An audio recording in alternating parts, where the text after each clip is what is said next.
नमस्कार दोस्तों, मैं राकेश झा एक बार फिर हाजिर हूँ आपके लिए बाजार पे राय का एक नया एपिसोड लेकर। बाजार पे राय में हम लोग चर्चा करते हैं ग्लोबल इवेंट्स की, ग्लोबल मार्केट की।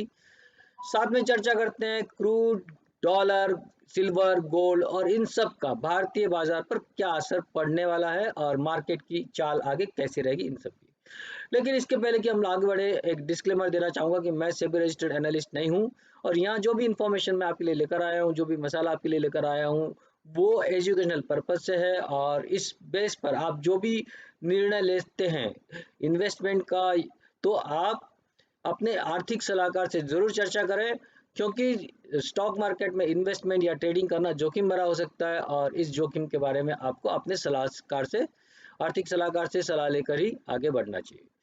तो एक और रिक्वेस्ट साथ में मैं करूंगा कि अगर आपको इस इंफॉर्मेशन अच्छी लगती है, ये कंटेंट आपको अच्छा लगता है और आपको लगता है कि ये आपको अपने ट्रेडिंग और इन्वेस्टमेंट में हेल्प कर रहा है, तो प्लीज़ कमेंट्स करें, चर्चा करें और शेयर करें लोगों के साथ में। और अगर आपने सब्सक्राइब नहीं किया है तो इस चैनल को सब्सक्राइब करें। तो चलो आगे बढ़ते हैं और चर्चा करते हैं ग्लोबल इवेंट्स की और ग्लोबल मार्केट की। पिछले वीक में क्या हुआ, तो हम लोग ने देखा पिछला जो वीक था, जो जनरली बहुत ज़्यादा उठा-पटक भरा नहीं था, बहुत कुछ एक रेंज में था और उस दायरे के रेंज में था जो हम लोग इसके पिछले वीक में आपको बताई गई थी। तो इस दायरे से बाहर क्या हम लोग निकल पाएंगे या नहीं निकल पाएंगे, तो मुझे अभी लगता है कि इस वीक भी हम लोग इस दायरे में रहेंगे और जो कुछ हो रहा है पहले उन चीज़ को समझने की कोशिश करते हैं कि पिछले वीक में क्या हुआ और जो आंकड़े हैं वो क्या आपको बता रहे हैं। तो सबसे पहले तो यह है कि जो डेटा निकल कर आया है अमेरिका में, वो अमेरिका का डेटा ये बता रहा है कि वहाँ जो इंडस्ट्रियल एक्टिविटीज है, मैन्युफैक्चरिंग एक्टिविटीज है, अपने 2 साल के नीचे के स्तर पर है। मतलब उसकी जो ग्रोथ है वो 2 साल के अपने लोएस्ट लेवल पर है।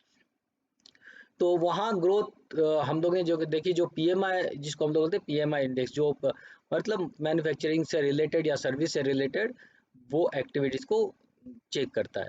तो वो अब ऑलमोस्ट उस लेवल पर आया है जहाँ वो ग्रोथ और नॉन ग्रोथ के बीच का जो दायरा रहता है, मतलब 50 एक ऐसी आंकड़ा है।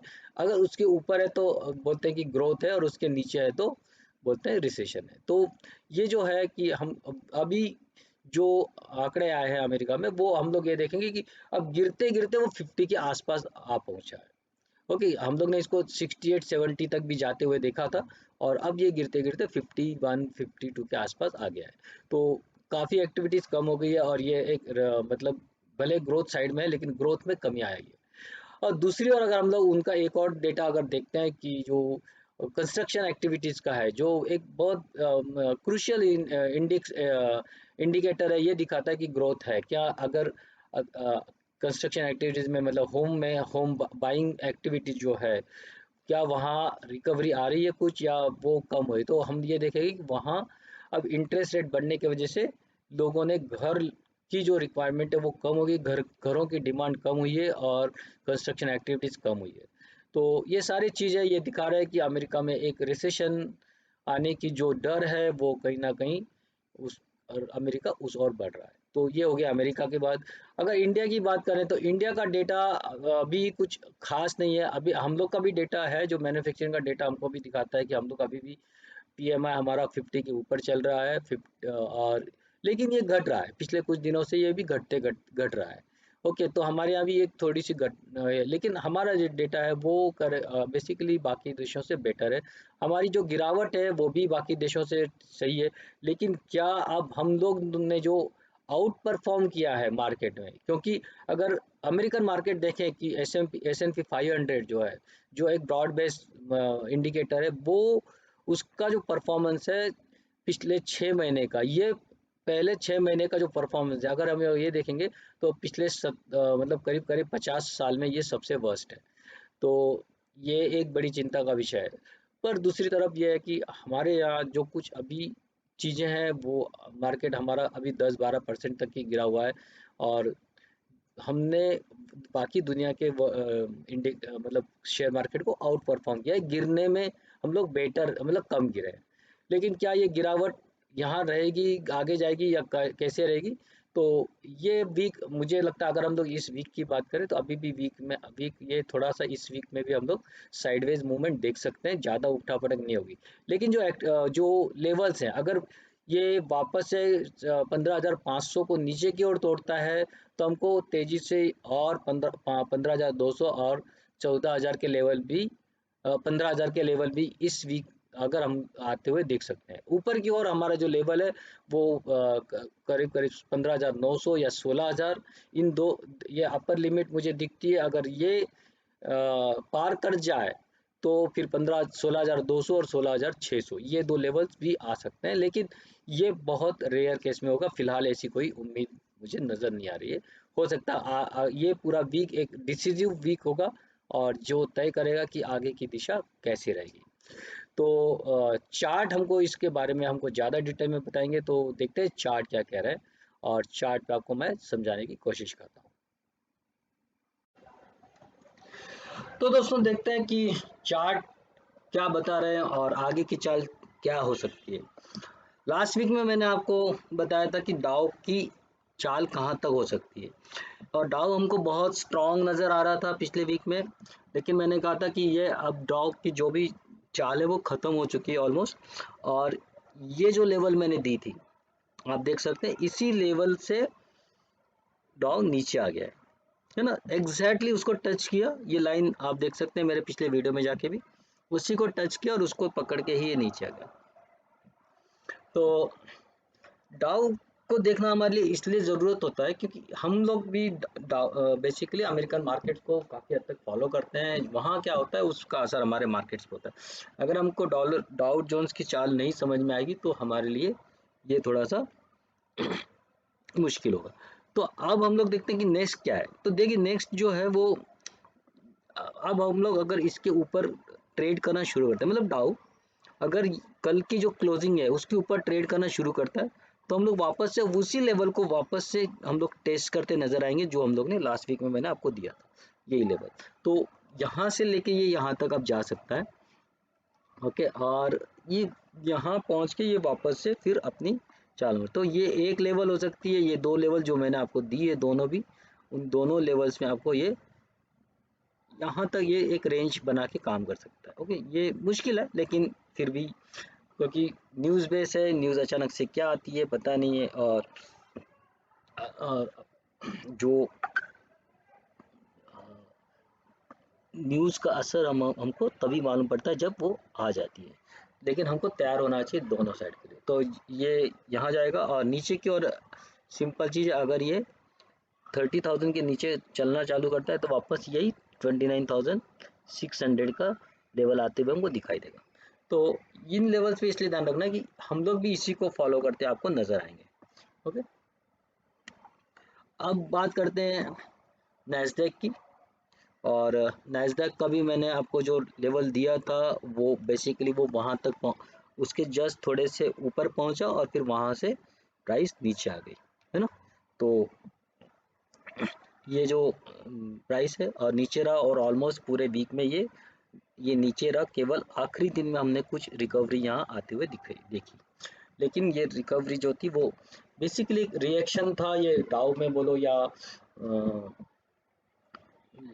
नैस्डैक में भी बोलो, वो सिर्फ रिएक्शन इस बात का था कि यूएस का जो डेटा है मैन्युफैक्चरिंग का या पीएमआई, ये जो बहुत ही खराब आया है, और जो खराब आने की वजह है कि अब उन लोगों ने इसका मतलब ये निकाल लिया कि शायद इस बार जो फेड का जो मीटिंग होने वाली है और रेट इंक्रीज होने वाला है, वो शायद 0.75 ना होके 0.5 हो जाए, क्योंकि ऑलरेडी वहाँ रिसेशन के कुछ लक्षण दिखने लगे हैं।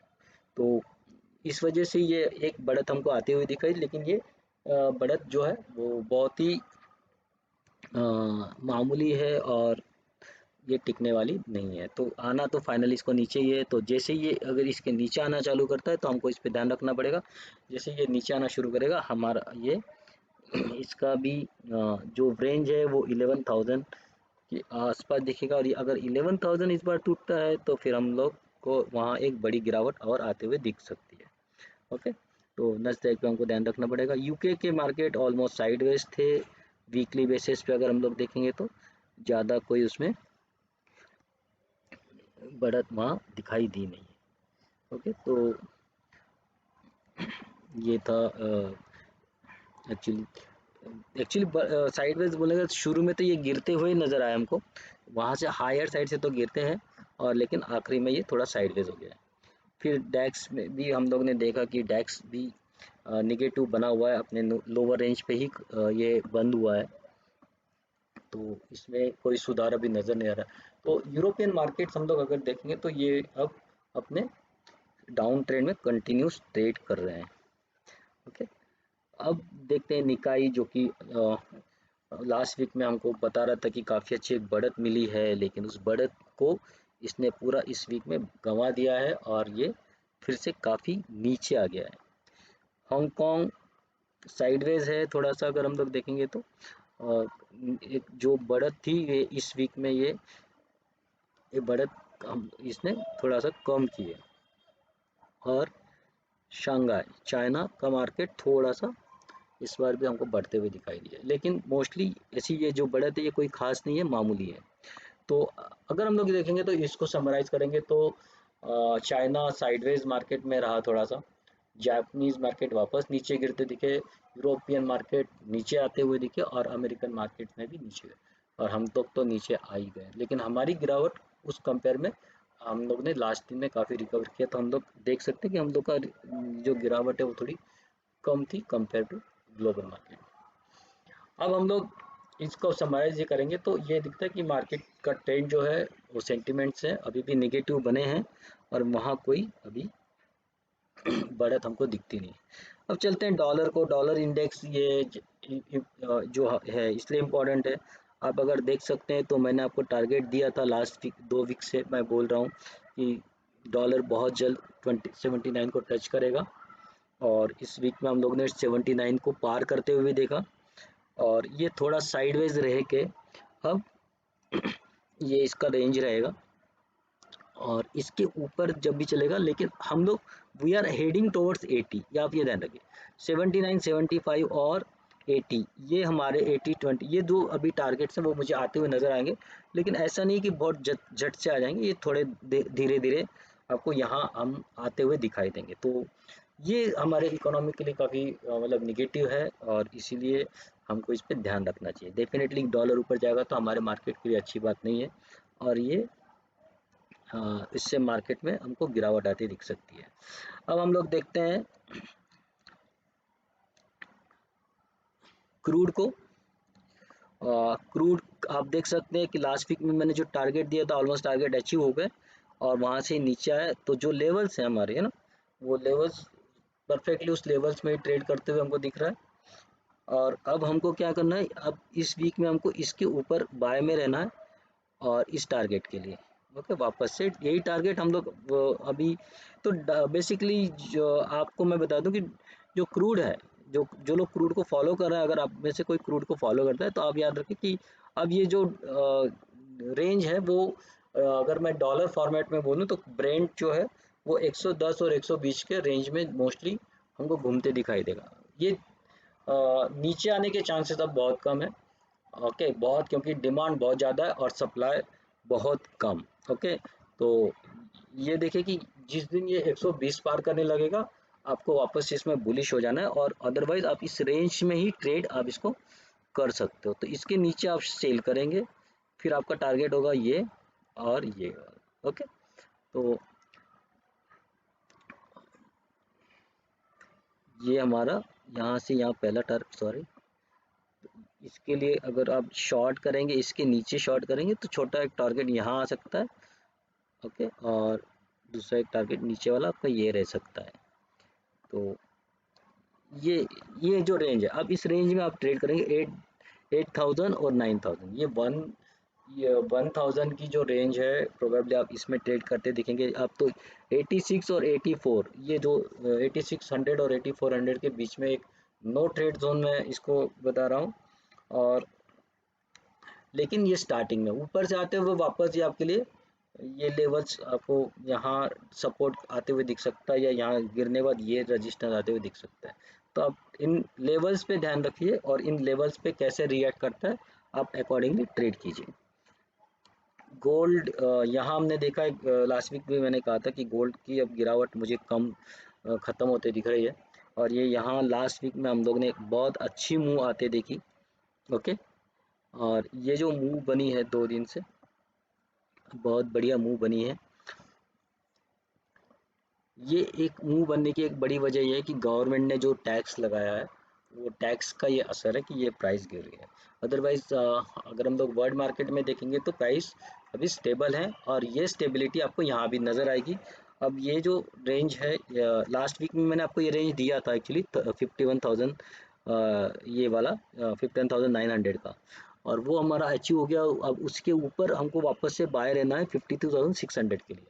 ओके, तो ये मेरा नेक्स्ट वीक का वे रहेगा, लेकिन प्रोबेबली हम लोग एक बहुत छोटी रेंज में इसको ट्रेड करते हुए देखेंगे। तो ट्रेड हमको इसके ऊपर करना है 51,900 के ऊपर ट्रेड करना है 600 पॉइंट के लिए, 52,600 के लिए। नीचे हम लोग ट्रेड करेंगे,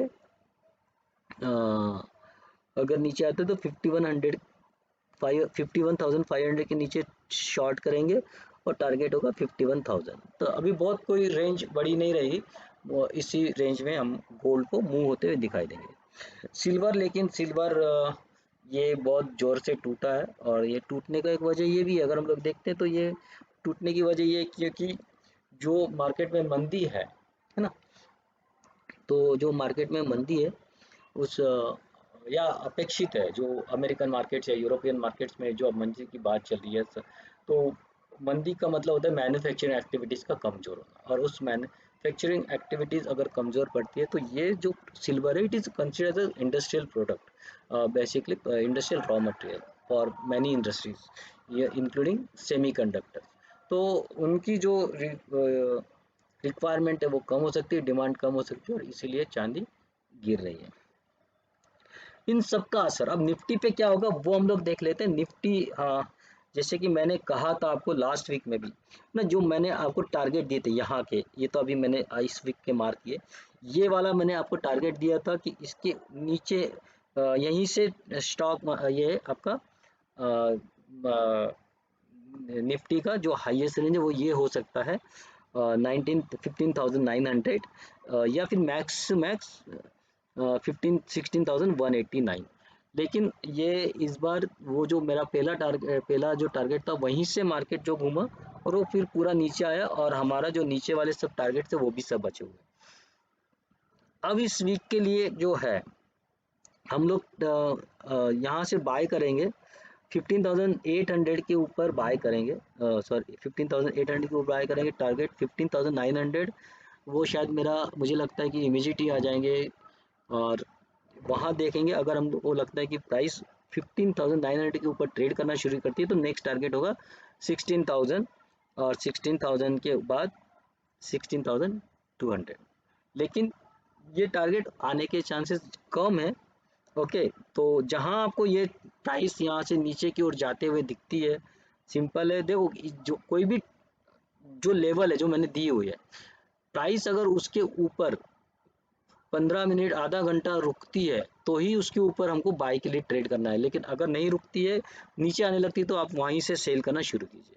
तो ये सारे लेवल जो है यहाँ आपको मिलने के बाद कॉन्ट्रा ट्रेड भी लेना है, और नीचे की ओर जाना है। नीचे आपका टारगेट्स होंगे मेरे 15,600, जो 35 या 30 वो मेरे फिर से टारगेट होंगे, और मैक्सिमम 15,500।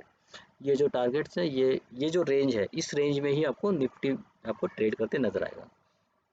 अब बैंक निफ्टी को अगर हम लोग देखते हैं तो बैंक निफ्टी भी एक जो रेंज मैंने यहाँ दी, मैंने लास्ट में कहा था 34,000 के ऊपर अगर आधे घंटे अगर ट्रेड करना शुरू करता है तो ही जाके आपको बैंक निफ्टी में बाय करना है आगे के लेवल्स के लिए 34,400 और 34,700 के लिए। लेकिन प्राइस वहाँ से तुरंत ही नीचे आ गई, और तुरंत हमारे सारे लेवल्स भी अचीव हुए। लेकिन अब हम लोग जो बात करेंगे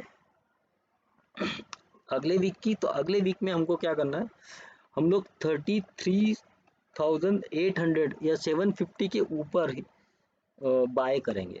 नहीं, इनफैक्ट हम लोग इसी के ऊपर बाय कर सकते हैं, कोई प्रॉब्लम नहीं है। इसके ऊपर ही हम लोग बाय करेंगे। ओके, सॉरी, तो हम लोग इसके ऊपर बाय करेंगे, तो 33,700 के ऊपर हम लोग बाय करेंगे। ओके, और टारगेट होगा हमारा 34,000 और 34,400। ये दो टारगेट्स के लिए हम लोग बाय कर सकते हैं। ये आएगा या नहीं आएगा, मुझे पहला टारगेट आने के चांसेस बहुत हैं 34,000 का, दूसरे टारगेट्स के लिए मैं ज़्यादा कॉन्फिडेंट नहीं हूँ। ओके, और यहाँ से फिर हमको एक शॉर्टिंग की अपॉर्चुनिटी ढूंढना है। फिर नीचे के टारगेट्स होंगे 33,450 और 33,000। ये दो टारगेट्स हमारे अचीव हो सकते हैं। ये मेरी रेंज है। अब रेंज पूरे वीक में इस रेंज में क्या क्या होता है हमको देखना होगा। तो अब इसके बाद हम लोग बात करते हैं कुछ स्टॉक्स जो मैंने लास्ट 2-3 वीक में दिए थे और उनका क्या रहा। देखिए, वोल्टैम अपने बढ़िया ऑल टाइम हाई पे चल रहा है। ओके, ये मेरा पहला टारगेट था जो मैंने दिया था, वो पहले ही अचीव हो चुका। अब हम लोग सेकंड टारगेट की ऑलरेडी आधा रास्ता सेकंड टारगेट का हम लोग ने अचीव कर लिया। आप सोच सकते हो इतने वोलाटाइल और बेरिश मार्केट में भी हमारे ट्रेड्स इतने बढ़िया चल रहे हैं, है ना। फिर हम मैंने कहा था कि पीडीलाइट है, पीडीलाइट को मैंने एक्चुअली लॉन्ग टर्म के लिए दिया हुआ है अभी लास्ट वीक में। और ये आप इसको ऐड कर सकते हो। इसको मैंने बीटीएसटी पहले दिया था और बाद में इसी को मैंने लॉन्ग टर्म के लिए भी इन्वेस्ट किया है। लेकिन ये सिंपल है, ये छोटा छोटा ऐड करो, ये एकदम से इसमें ऐड नहीं करना है। ये बेसिकली इसमें छोटा छोटा ऐड करते रहिए। हर हायर लेवल पे आपको थोड़ा और ऐड करना है। ओके, फीएम इंडस्ट्रीज में आप ये देखिए, फीएम इंडस्ट्रीज को भी मैंने बाय दिया था। और अब मैं कहूँगा कि ये मेरे टारगेट से वो अचीव हुए, उसका स्क्रीनशॉट भी मैंने डाला हुआ है। और अब मैं जो बता रहा हूँ कि अब आप 12,292 के सपोर्ट के स्टॉप लॉस के साथ में आप इसमें बने रह सकते हो जिसने लिया है। और जिनको ऐड करना है वो 1400 के ऊपर वापस ऐड कर सकते हैं। आपके टारगेट्स होंगे 1800 के। ओके, तो 1800 के टारगेट्स के लिए आप इसमें ऐड भी कर सकते हो। फिर बाद में आता है AI engineering. This is one of the fantastic company in engineering sector and doing good.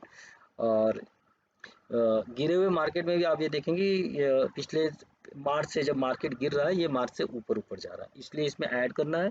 और इस लेवल पे अभी जो लेवल मैंने दिए थे हम लोग अभी भी उसके आसपास में ही है।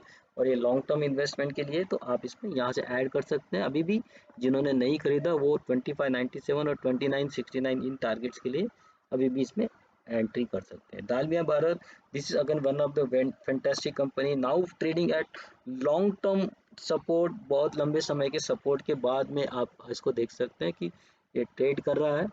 और आप यहाँ तो ये सपोर्ट इट्स वर्किंग फैंटास्टिक। और यहाँ इसने एक अच्छा कंसोलिडेशन किया हुआ है और ये अब ऊपर चलने के लिए रेडी है, ऐसा मुझे लगता है। तो ये लॉन्ग टर्म इन्वेस्टमेंट के लिए आप यहाँ डेफिनेटली इसको ऐड कीजिए। और इसको इस स्टॉप लॉस के लिए मैं ये कह रहा हूँ कि जो भी टारगेट ये स्टॉक्स में दे रहा हूँ, जनरली स्टॉप लॉस के लिए नहीं दे रहा हूँ, पर ये मेरी एक जिम्मेदारी बनती है कि आपको एक सेफ जगह बताऊं कि जहां से आपको लगेगा कि चलो वहां से आप निकल निकल जाओ। लेकिन जो रिस्की जो लॉन्ग टर्म इन्वेस्टमेंट है वहां आप इसको ऐड करके रख दीजिए, भूल जाइए।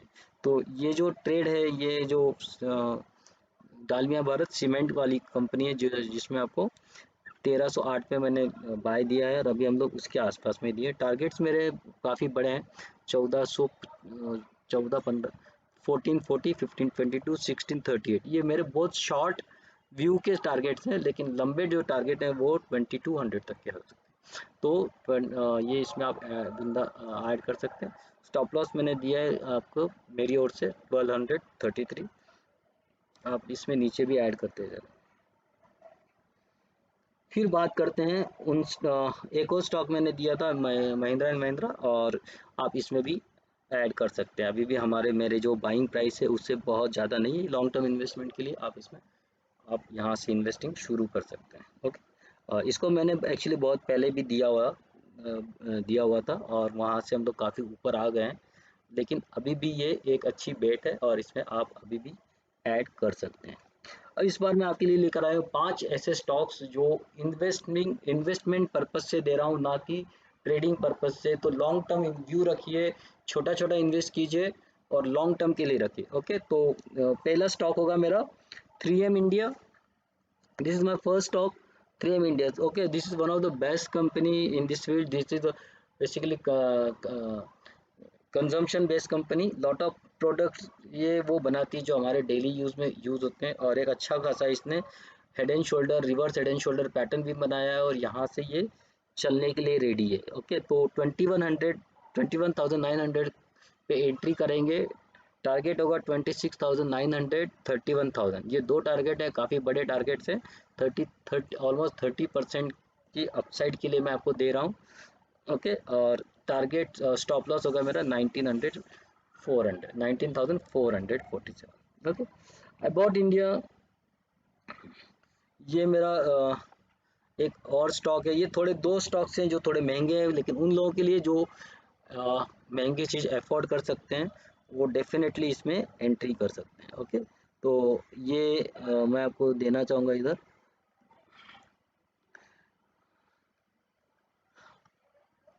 तो इसको बाय करना है 19,100 के आसपास, जो कि अभी करंट प्राइस है, और टारगेट होंगे 23,960 और 31,000। ओके, तो ये दो टारगेट्स के लिए आपको बाय करना है। स्टॉप लॉस होगा 16,197। असाई इंडिया ये ग्लास कंपनी है, फ्लोट ग्लास बनाती है, और फ्लोट ग्लास की आजकल बहुत डिमांड है। Auto sector is performing well, तो इसकी एक जो है ऑटो सेक्टर के ग्लासेस भी ये सब प्रोवाइड करती है, और साथ में कंस्ट्रक्शन के लिए घर को लगने वाला वो है। और तीसरी जो इसका बड़ा एप्लीकेशन आजकल जो डिमांड में है वो है सोलर पैनल्स। तो सोलर पैनल्स को लगने वाले फ्लोट ग्लास भी ये कंपनी बनाती है। तो this is that's why it's the fantastic company. और ये इसमें इस लेवल पे भी हम लोग मतलब एंट्री कर सकते हैं। देखिए, ये बहुत ज़्यादा नहीं गिरी है, और हम लोग इसको देखते हैं डेली चार्ट पे, तो ये इसका अप ट्रेंड अभी भी कोई खास चेंज नहीं हुआ है, अपने ऑलमोस्ट हाई के आसपास ही ये ट्रेड कर रहा है। तो यहाँ हम लोग इसको 545 पे बाय करेंगे। टारगेट्स होंगे 624, 736। ओके, और स्टॉप लॉस होगा 479 का। फिर एक और कंपनी है जो मैं आपके लिए लेकर आया हूँ, वो है BASF। और ये भी एक काफ़ी गिर चुकी कंपनी है, लेकिन बढ़िया कंपनी है। और यहाँ एक उसने एक बेस बनाया है, ऐसा लग रहा है कि ये बेस बनाया है, डबल बॉटम बनाया है, और ये डबल बॉटम बना के ये ऊपर जाने के लिए रेडी है। तो यहाँ से हम लोग इसको बाय करेंगे। और ओके, तो ये मेरा बाइंग प्राइस होगा 2765। ओके, 2765 पे हम लोग बाय करेंगे। 3150 और 3921, इन दो लेवल्स के लिए स्टॉप लॉस होगा 2369। और लास्ट में मैं जो लेकर आया हूँ वो है बाटा, जो हमारी सबकी फेवरेट शू कंपनी है। बहुत बढ़िया कंपनी है, लेकिन ऊपर से काफ़ी गिर चुकी है। लेकिन अब क्या और गिरेगी? हाँ, और गिर सकती है, लेकिन ये जो लेवल है, ये जो प्राइसिंग है, ये काफ़ी रिजनेबल है, और इस प्राइस पे आप डेफिनेटली ऐड करना शुरू कर सकते हैं। यू कैन स्टार्ट एडिंग, और you can start SIP in these stocks. Okay, so this card you can even start SIP in this stock. If you come down, still add, come down, still add. You can keep adding up to 1400। ये मैं आप कर रहा हूँ, लेकिन जहाँ तक levels का है 1700 के ऊपर आप बाई कीजिए।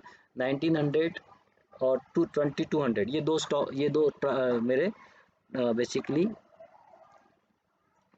टारगेट्स हैं। ओके, लेकिन उसके पहले बीच में एक टारगेट और 2000 का भी है, तो इसलिए मैं टारगेट सारे दे देता हूँ।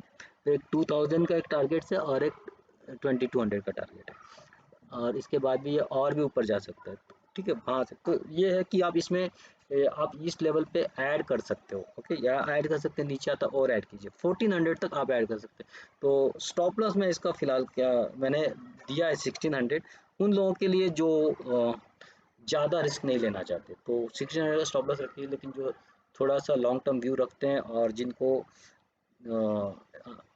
मतलब रोज़ रोज़ जाके चेक करने की आदत नहीं है, और जिनको भरोसा है, वो इसमें 1400 तक ऐड करके शांति से बैठ सकते हैं। ज़्यादा ऐड नहीं करना है, 1400 तक ऐड करके फिर आपको चुपचाप बैठ जाना है।